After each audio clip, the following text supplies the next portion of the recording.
Look around you right now.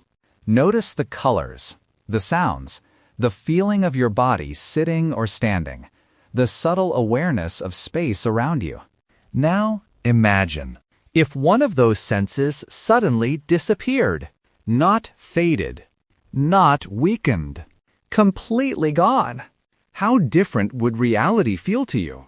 Would the world shrink? Or would your mind expand to compensate in ways you never expected? Most people assume losing a sense simply means losing part of life's experience. But neuroscience suggests something far stranger. Your brain doesn't just passively receive reality through your senses. It actively builds reality. And when one sense disappears, your brain may begin rewriting the entire way you experience the world. Think about this. If your senses are the windows through which you see reality, what happens when one window closes? Does the view become smaller? Or does the brain simply build new windows you never knew existed? Neuroscience shows that our perception isn't a direct recording of the external world. Instead, your brain is constantly predicting what reality should look like based on incoming sensory signals. This idea is part of what researchers call predictive processing. Your brain is essentially running a continuous simulation of reality, updating it moment by moment based on the sensory information it receives. This means something important.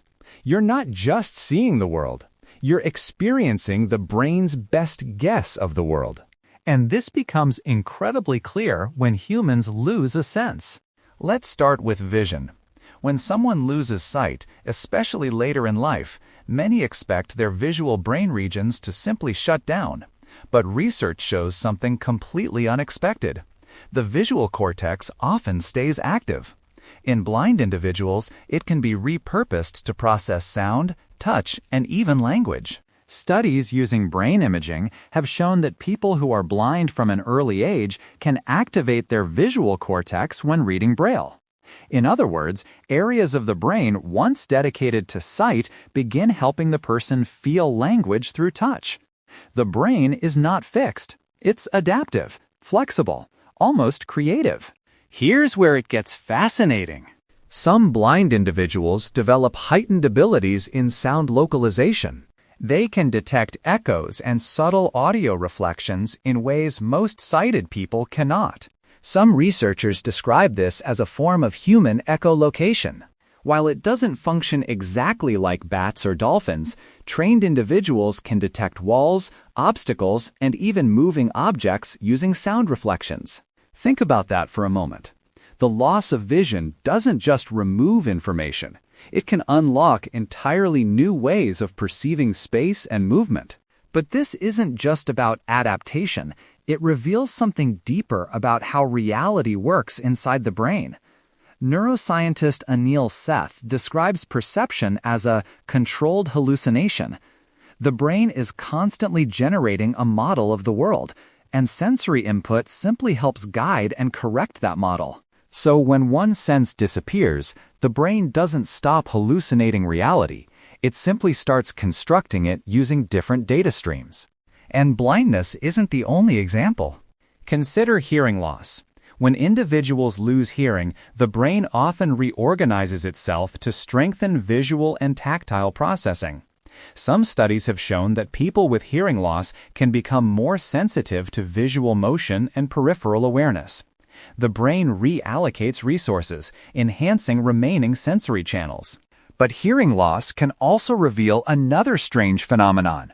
Some individuals experience auditory hallucinations, such as hearing music or voices despite complete hearing loss. Neuroscience suggests this may occur because the brain's predictive system continues generating expected sensory input even when external signals are missing. In simple terms, the brain hates silence. When it stops receiving expected sensory feedback, it sometimes creates its own. Now think about smell. Losing the sense of smell, a condition called anosmia, might sound less dramatic than blindness or deafness. But smell is deeply connected to emotion and memory through the limbic system. Many individuals who lose smell report feeling emotionally disconnected from experiences, including food, relationships, and environmental awareness. Neuroscience has linked smell to emotional memory recall more strongly than any other sense. When smell disappears, people often describe the world as feeling emotionally muted, almost like losing a subtle layer of meaning they never realized was there. So losing a sense doesn't just remove information. It can reshape emotional experience, memory processing, and identity. But here's where things get strange. Some researchers studying sensory deprivation have found that when multiple senses are removed or reduced, such as in controlled isolation experiments, the brain begins generating vivid internal experiences. People can report seeing patterns, hearing sounds, or feeling phantom sensations.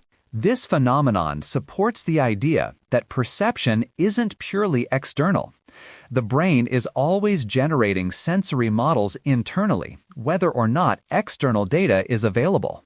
And this leads us to a deeper scientific discussion called the interface theory of perception, proposed by cognitive scientist Donald Hoffman. This theory suggests that evolution did not design our senses to show us reality as it truly is. Instead, our senses evolved to provide a simplified interface, like icons on a computer desktop, allowing us to interact with reality efficiently rather than accurately. If this theory holds weight, losing a sense may not mean losing direct access to reality. It might simply mean the brain is forced to rely on different interface tools to navigate the same underlying world. Think about that carefully. What if your senses aren't showing you reality itself, but a survival-based interpretation of it? Now here's where things get even more mysterious. Some individuals who lose senses report gaining heightened internal awareness. Studies on long-term blind individuals have found increased activity in brain regions linked to spatial memory and auditory mapping. Some report richer mental imagery using sound and touch. Others describe stronger body awareness and emotional sensitivity. Of course, this varies greatly from person to person, and researchers continue to explore these effects carefully. But it raises an interesting philosophical question. When one external sensory channel closes, does the brain shift focus inward, expanding internal perception? And here's another layer. Phantom limb syndrome provides a powerful example of how deeply the brain constructs bodily reality. When individuals lose a limb, they often still feel sensations, pain, or movement in the missing limb. Neuroscience shows that the brain's body map doesn't instantly update when physical input disappears. This suggests something profound. The brain maintains an internal model of the body and the world, and physical reality doesn't always immediately override that model. So if losing a limb can create phantom sensations, and losing hearing can create phantom sounds, and sensory deprivation can create internal visions, what does that tell us about how much of reality is constructed internally? Here's where things get strange and deeply personal. You rely on your senses to define what feels real. Sight confirms objects. Sound confirms events. Touch confirms presence. But neuroscience increasingly suggests that reality isn't simply delivered to you through your senses. Your brain is actively generating the experience of being here moment by moment. And when a sense disappears, your brain doesn't stop building reality, it simply starts building it differently. Now imagine something. If your brain can reorganize itself after losing a sense, if it can rewire entire neural pathways, if it can construct sensory experiences even without external input, then how flexible is your perception right now, even with all your senses intact? Could it be possible that your brain is already filtering out vast portions of reality you never notice? Many neuroscientists agree that humans only perceive a tiny fraction of available sensory information. The electromagnetic spectrum alone extends far beyond visible light. Sound frequencies exist far above and below what human ears detect. Even within your current senses, your brain filters out massive amounts of data to prevent overload. In other words, your current reality may already be a highly edited version of existence. And losing a sense doesn't necessarily break that editing process. It simply forces the brain to rewrite the script. Some researchers studying neuroplasticity believe the brain is far more adaptable than we previously understood. The ability to reorganize sensory processing has been observed across vision, hearing, and touch. And this adaptability continues throughout life, not just in childhood. This suggests something both humbling and empowering. Your perception of reality is not fixed. It is constantly being shaped, refined, and reconstructed by your brain's interpretation systems. But this also raises a question science is still exploring. If perception is constructed, if senses are interfaces, if the brain fills in missing information, then what is reality like beyond human perception? Science does not claim to have that answer. And perhaps that's where curiosity becomes most powerful. Some spiritual traditions have long suggested that human perception reveals only a limited layer of existence.